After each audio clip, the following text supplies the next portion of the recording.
Paul was a follower of Jesus Christ who famously converted to Christianity on the road to Damascus after persecuting the very followers of the community that he joined. However, as we will see, Paul is better described as one of the founders of the religion rather than a convert to it. Scholars attribute 7 books of the New Testament to Paul. He was an influential teacher and a missionary to much of Asia Minor and present-day Greece.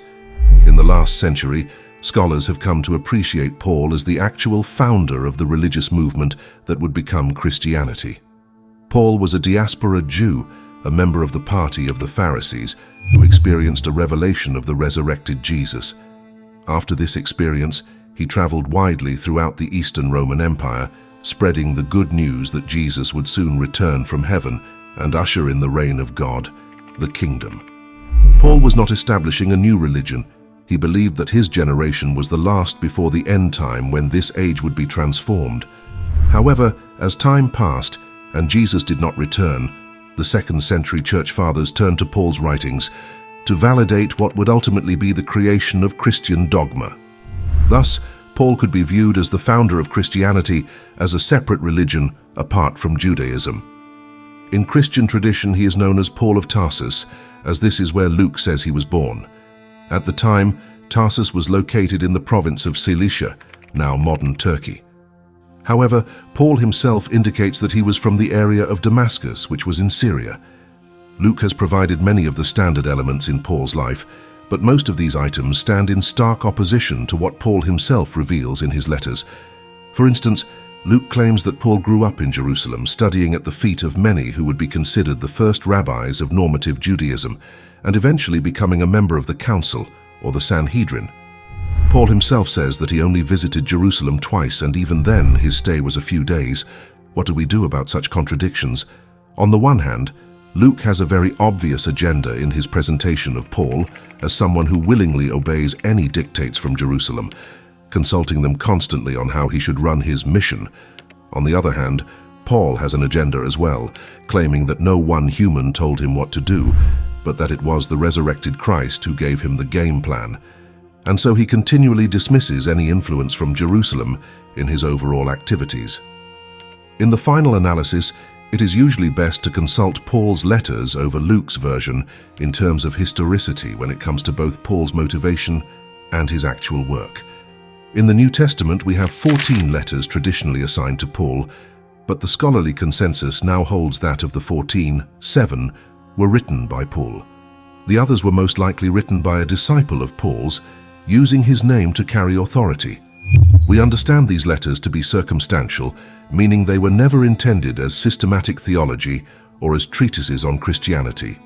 In other words, the letters are responses to particular problems and circumstances as they arose in various communities.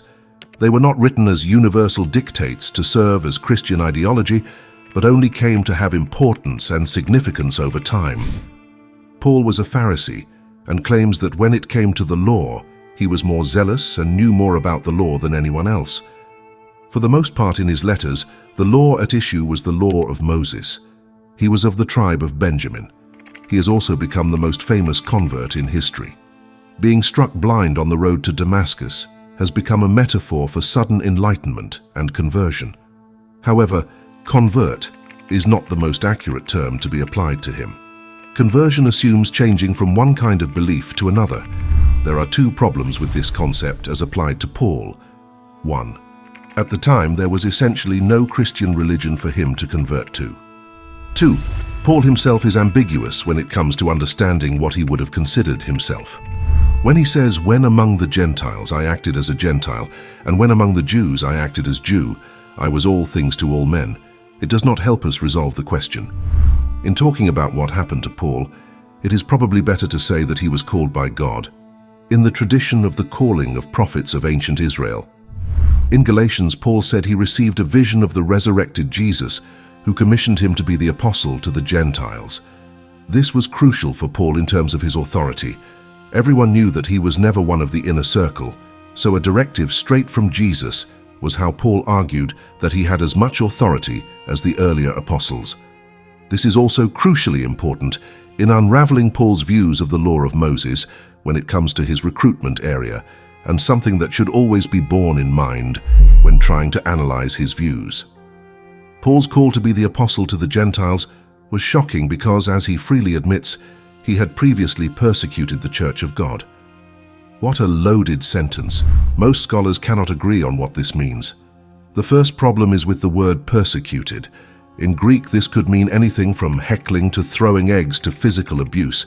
He never really explains it, nor does he give any explanation as to why he did it. Luke says that he used to vote the death penalty for Christians in the Sanhedrin, and then he obtained arrest warrants from the high priest to arrest Christians in Damascus, where he had his revelation. This is hyperbole on Luke's part. The high priest at the time had no such authority, especially in another province. Paul probably meted out what he himself received, the 39 lashes, a form of synagogue discipline. But this raises more questions. Synagogue councils had authority only upon the agreement of those in the community. In other words, Paul could have walked away from this, but he did not. Again, does this indicate that he still saw himself as a Jew? And again, what did he receive the lashes for? What were Christians saying, doing, that would lead to disciplinary action? Many theories have been offered over the centuries. 1. Christians taught against the law of Moses. This is true when it came to Gentiles, but then Gentiles were never expected to follow the law anyway. 2. Christians were stirring people up with messianic fervor. These were the decades leading up to the Jewish revolt. Did synagogue authorities see such preaching as a threat to the peace of their community vis-à-vis Rome? 3. Christians and Jews were in hard-fought competition for the souls of those Gentiles who were hanging out at the synagogues, and Jews saw the Christians as a threat to their recruitment areas. This one is patently false. Judaism was not a missionary religion. 4. Paul, like John, contains high Christology. His experience of seeing Jesus in heaven means that Jesus was already deified in a sense for him. And he advocated the worship of Jesus, which is probably the turning point between Jews and Christians. That every knee should bow indicates worship. Hellenistic Judaism had incorporated a multitude of heavenly beings with accompanying hierarchies, archangels, cherubim, seraphim, etc. But no one ever advocated worshipping any of these beings. That was reserved for God alone. This is where Christians would begin the process of separating from the mother religion.